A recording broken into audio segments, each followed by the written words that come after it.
Hello नमस्कार दोस्तों, आप सभी का हमारे चैनल ध्येय ज्ञान धारा में स्वागत है। जैसा कि यूपी टेट 2021 का एग्ज़ाम 28 नवंबर को है, इसी को ध्यान में रखते हुए बाल विकास एवं शिक्षण विधियाँ सब्जेक्ट के लिए घटना चक्र बुक के महत्वपूर्ण प्रश्नों को कर रहे थे हम लोग।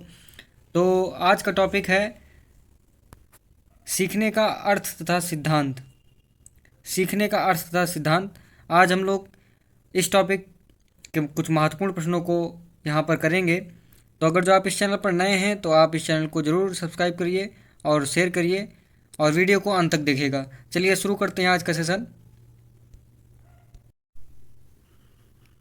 पहला क्वेश्चन है, डिसलेक्सिया किससे संबंधित है? ए ऑप्शन दिया हुआ है मानसिक विकार, बी ऑप्शन है गणितीय विकार, सी ऑप्शन है पठन विकार, डी ऑप्शन है इनमें से कोई नहीं। तो दोस्तों डिसलेक्सिया जो है या पठन विकार से संबंधित हैं, इसलिए ऑप्शन नंबर सी इसका करेक्ट हो जाएगा। Option number C. कुछ अधिगम संबंधी जो कठिनाइयाँ हैं वह मैं आप लोगों को बताते चलता हूँ कि डिस्ग्राफिया जो होता है वह लेखन संबंधी अधिगम दोष होता है डिस्ग्राफिया, और डिस्कैल्कुलिया जो होता है वह गणितीय संक्रियाओं से संबंधित विकार होता है और डिस्फ्रेक्सिया जो होता है, डिस्फ्रेक्सिया रीडिंग राइटिंग और मैथमेटिकल डिसऑर्डर से संबंधित होता है, और डिस्फेजिया होता है वह भाषा एवं संप्रेषण संबंधी दोष होता है।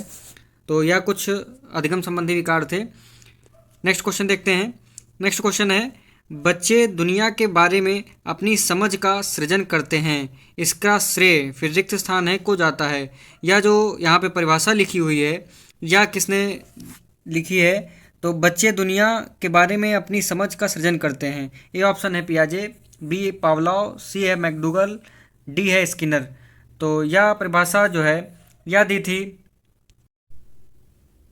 पियाजे ने। तो ए ऑप्शन इसका करेक्ट हो जाएगा, पियाजे। ये ऑप्शन आंसर होगा। नेक्स्ट क्वेश्चन है,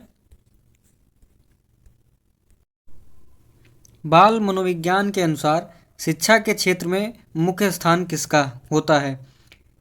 प्रशासक का, अभिभावक का, या अध्यापक का, या बालक का? तो बाल मनोविज्ञान के अनुसार शिक्षा के क्षेत्र में दोस्तों बालक का जो है मुख्य स्थान होता है। तो इसमें करेक्ट ऑप्शन हो जाएगा ऑप्शन नंबर डी, बालक का।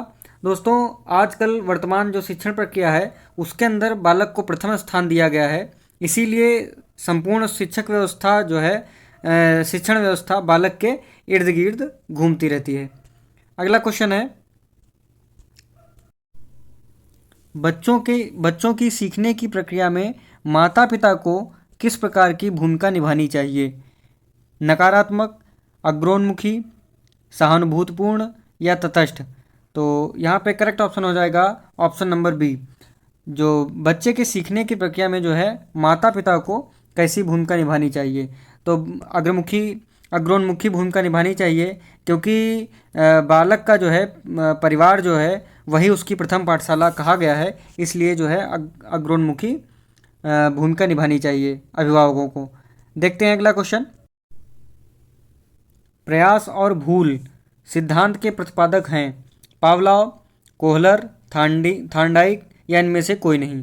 तो प्रयास और भूल का सिद्धांत दिया था थार्नडाइक ने। ऑप्शन नंबर सी करेक्ट हो जाएगा। थार्नडाइक भाई साहब ने इस सिद्धांत में बिल्ली पर अपना प्रयोग किया था, और इसके और दूसरे जो उपनाम हैं वह हैं प्रयास एवं त्रुटि का सिद्धांत, संबंध का सिद्धांत, एसार थ्योरी, या उद्दीपक अनुक्रिया का सिद्धांत। थार्नडाइक ने जो है अपने 3 मुख्य नियम बताए हैं और 5 जो है इन्होंने गौड़ नियम बताए हैं, जो कि इससे संबंधित हम आगे आने वाले प्रश्नों को हल करेंगे, जिसमें ये थार्नडाइक के प्रयास और भूल सिद्धांत के जो मुख्य नियम और गौड़ नियम हैं वह उसमें निहित होंगे। देखते हैं अगला क्वेश्चन। सीखे हुए ज्ञान, कौशल या विषय का अन्य परिस्थितियों में उपयोग करने को कहते हैं। सीखने का स्थानांतरण, भग्नाशा, चिंता, या प्रेरणा? तो जो सीखे हुए ज्ञान या कौशल या विषय का अन्य परिस्थितियों में उपयोग जो है उसको करने को हम लोग कहते हैं सीखने का हस्तांतरण। तो इसमें ए ऑप्शन करेक्ट हो जाएगा, सीखने का हस्तांतरण। दोस्तों जो सीखने का हस्तांतरण होता है वह 3 प्रकार का होता है। एक होता है धनात्मक हस्तांतरण, और दूसरा होता है ऋणात्मक हस्तांतरण, और तीसरा होता है शून्य स्थानांतरण। तो 3 प्रकार के स्थानांतरण होते हैं। नेक्स्ट क्वेश्चन देखते हैं। वंशानुक्रम सिद्धांत के प्रतिपादक हैं। ए ऑप्शन है गाल्टन, बी ऑप्शन है थॉर्नडाइक, सी ऑप्शन है सोरेनन, डी ऑप्शन है मेंडल। तो वंशानुक्रम सिद्धांत जो है यह दिया था मेंडल ने। तो ऑप्शन नंबर डी इसका करेक्ट हो जाएगा। चलते हैं अगले क्वेश्चन की तरफ। कोहलबर्ग द्वारा विकसित मानसिक विकास सिद्धांत किस पर आधारित है? पियाजे के सिद्धांत पर, बिने के बुद्धि परीक्षण परिणामों के आधार पर, क्रमिक नैतिक विकास सिद्धांतों पर, या उपयुक्त सभी? तो इसमें करेक्ट ऑप्शन हो जाएगा ऑप्शन नंबर सी। जो कोहलबर्ग का विकसित मानसिक सिद्धांत है, विकास का सिद्धांत, यह जो है क्रमिक नैतिक विकास सिद्धांतों पर आधारित है। ऑप्शन नंबर सी इसका करेक्ट आंसर हो जाएगा।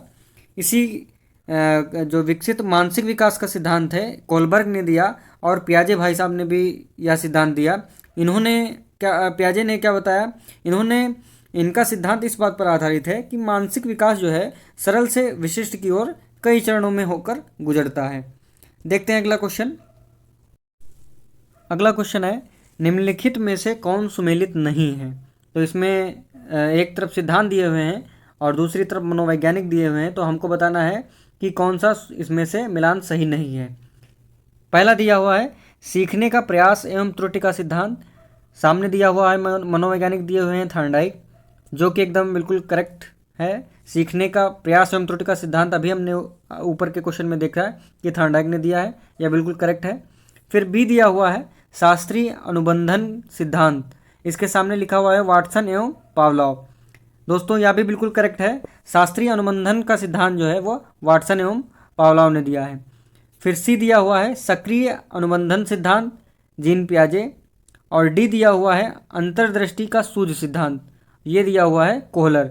तो यह भी बिल्कुल सही है, अंतर्दृष्टि या सूझ का सिद्धांत कोहलर ने दिया।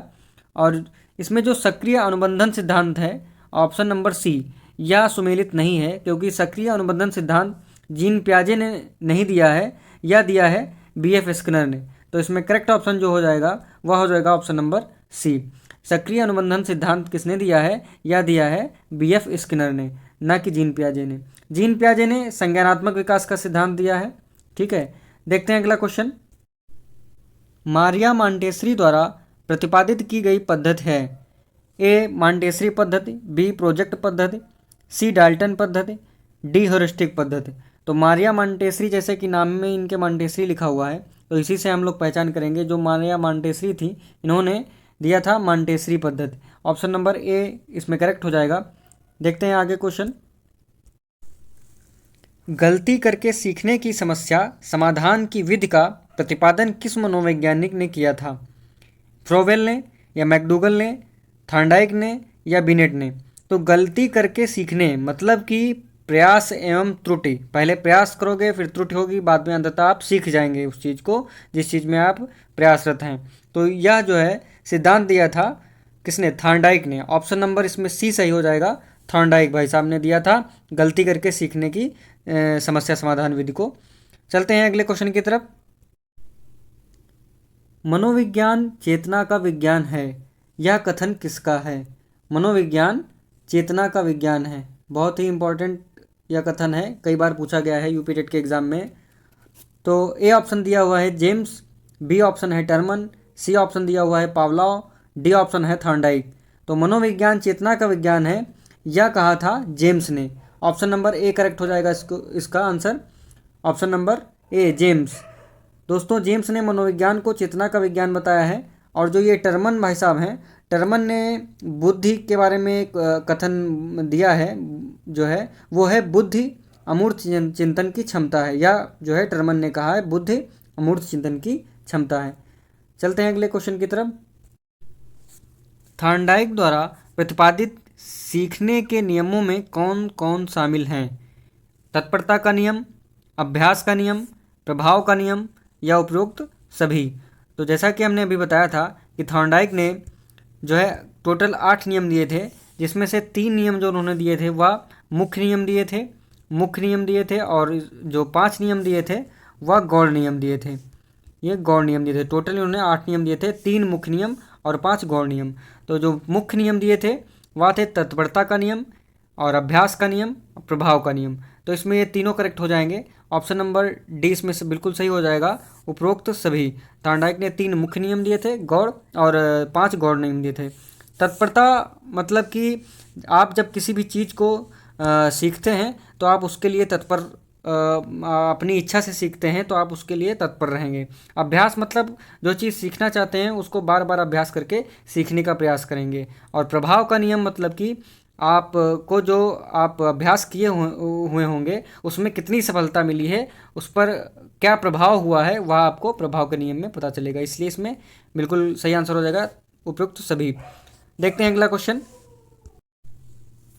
थॉर्नडाइक द्वारा प्रतिपादित सीखने के गौड़ नियम में कौन कौन सम्मिलित हैं? तो अब यहाँ पर बात आ गई गौड़ नियम की। इससे पहले वाले प्रश्न में हम लोगों ने देखा था कि थॉर्नडाइक के मुख्य नियमों को, तीनों मुख्य नियम देखे थे। इसमें क्वेश्चन पूछ रहा है कि थॉर्नडाइक द्वारा प्रतिपादित सीखने के गौड़ नियमों में कौन कौन सम्मिलित हैं। ए ऑप्शन दिया हुआ है मनोवृत्ति का नियम, बी ऑप्शन है बहु अनुक्रिया का नियम, सी ऑप्शन है आंशिक क्रिया के नियम, डी ऑप्शन है उपरोक्त सभी। तो इसमें तो करेक्ट आंसर हो जाएगा ऑप्शन नंबर डी, उपरोक्त सभी। तो 5 जो गौड़ नियम दिए हैं इन्होंने, उनमें से एक मनोवृत्ति का नियम है और दूसरा है बहुअनुक्रिया का नियम, तीसरा है आंशिक क्रिया का नियम और एक फोर्थ नंबर 5 दिए टोटल, 3 ये हो गए। चौथा है सादृश्यता का नियम और अंतिम 5वां है साहचर्यात्मक स्थानात्मक नियम। ठीक है, 5 नियम ये ध्यान रखिएगा, 5 गौड़ है। मुख्य रूप से वो 3 जो मुख्य नियम हैं वही एग्जाम में बार बार पूछे जाते हैं। ये ध्यान आपको ये 5 नियम भी रखना है, वो 3 नियम भी रखना है। तो चलते हैं नेक्स्ट क्वेश्चन की तरफ। जीन पियाजे ने किस सिद्धांत का प्रतिपादन किया?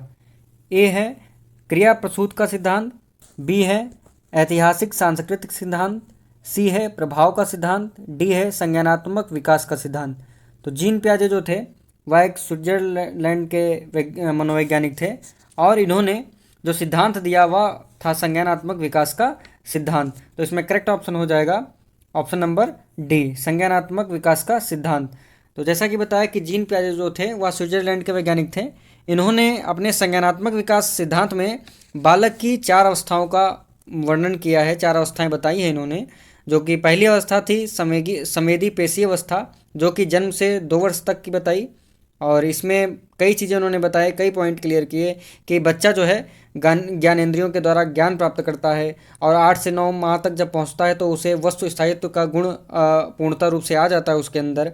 और 2 वर्ष तक होते होते वह मातृभाषा के शब्द सीख लेता है और मेमोरी पावर भी उसकी बढ़ जाती है। दूसरा नियम जो इन्होंने बताया, दूसरी अवस्था जो बताई वह थी पूर्व संक्रियात्मक अवस्था, जिसकी इन्होंने एज बताई वह थी 2 से 7 वर्ष तक। जो दूसरी थी वह थी 2 से 7 वर्ष तक। इसमें इन्होंने बताया कि जो बालक स्वकेंद्रित होने लगता है इस अवस्था में और बालक में नकल करने की प्रवृत्ति विकसित होने लगती है। बालक में सामाजिकरण का शुरुआत होने लगता है और बालक जो है सेकंड लैंग्वेज मतलब कि दूसरी भाषा सीखने लगता है। तीसरी अवस्था इन्होंने बताया कि मूर्त संक्रियात्मक अवस्था, जिसका समय इन्होंने बताया 7 से 11 वर्ष तक। इसमें इन्होंने बताया कि बालक के अंदर संख्या बोध का ज्ञान हो जाता है और वस्तुओं को वह बालक क्रमानुसार वर्गीकरण करने लगता है वस्तुओं का। और जैसे कि वो उसके अंदर रिश्तों की समझ विकसित होने लगती, जैसे वो माता पिता चाचा ताऊ दादी दादा आदि रिश्तों को वो समझने लगता है। और सबसे मुख्य बात इसकी है मूर्त संक्रियात्मक अवस्था की, बच्चे में मूर्त चिंतन की भावना होती है, मतलब कि वो छोटे छोटे तर्कों को वह समझ सकता है। चौथा इन्होंने बताया है, चौथी जो अवस्था बताई है बालक की वह है औपचारिक संक्रियात्मक अवस्था। इसकी समय इसका बताया इन्होंने 12 वर्ष के बाद, 12 वर्ष से स्टार्ट हो जाती है जो औपचारिक संक्रियात्मक अवस्था है। इसमें इन्होंने जो है अमूर्त चिंतन बताया है कि अमूर्त चिंतन के द्वारा बालक जो है समस्या समाधान कर सकता है या करने का प्रयास करता है। जैसे कि अमूर्त चिंतन का मतलब जैसे कि जो चीज़ उसके सामने नहीं है लेकिन उसके बारे में वह सोचता है, उस पर अमल करता है। जैसे कि उदाहरण के रूप में अगर जो हम समझें कि बालक ईश्वर के बारे में सोचना स्टार्ट करता है कि ईश्वर कैसा है, ईश्वर क्या ये चीज़ें ईश्वर के द्वारा, या मतलब नाना प्रकार की बातें वह अमूर्त चिंतन के बारे में सोचना शुरू कर देता है। और दूसरा इसमें इन्होंने बताया कि अपने विवेक का वो जो है प्रयोग करना सीख जाता है, और बालक जो है परिकल्पनाएं करना भी सीख जाता है, और विसंगतियों से बचने का प्रयास करता है बालक। तो ये 4 अवस्थाएं इन्होंने बताई, जो कि हमने आप लोगों के सामने व्याख्या किया 4 अवस्थाओं का। बढ़ते हैं अगले क्वेश्चन की तरफ। अगला क्वेश्चन है, निम्नलिखित युग्मों में से कौन से सुमेलित नहीं हैं? एक तरफ मनोवैज्ञानिक दिए हुए हैं, दूसरी तरफ विषय वस्तु दी हुई है। जैसे कि एक तरफ मनोवैज्ञानिक जो दिए हुए हैं, उन्होंने किस वस्तु पर या किस चीज़ पर उन्होंने अपने सिद्धांत का प्रयोग किया, या किस पर अपना प्रयोग करके अपना सिद्धांत उन्होंने दिया। तो ए ऑप्शन में देखते हैं स्किनर, उसके सामने लिखा हुआ है चूहा, तो स्किनर ने जो है चूहे पर अपना प्रयोग किया, यह बिल्कुल करेक्ट आंसर है। दूसरा है थॉर्नडाइक, थॉर्नडाइक के सामने लिखा है बिल्ली, हाँ बिल्कुल ये भी सही है, थॉर्नडाइक ने बिल्ली पर अपना प्रयोग किया हुआ था। फिर सी लिखा है ऑप्शन पावलाव, कुत्ता, ये भी सही है, पावलाव ने कुत्ते पर अपना प्रयोग किया हुआ था। डी ऑप्शन है कोहलर, कोहलर के सामने लिखा हुआ है कबूतर, जो कि बिल्कुल गलत है। कोहलर ने एक वनमानुष पर प्रयोग किया था जिसका नाम था सुल्तान, उसका नाम था सुल्तान। ये कई बार पूछा गया है कि कोहलर ने जिस वनमानुष पर प्रयोग किया था उसका नाम उन्होंने क्या रखा था, वह सुल्तान नामक वनमानुष था। कबूतर पर जो है या स्किनर ने किया था, बीएफ स्किनर ने जो है कबूतर पर किया था, कबूतर और चूहा दोनों पर इन्होंने अपना प्रयोग किया था, कबूतर पर। ठीक है, तो अगला क्वेश्चन देखते हैं।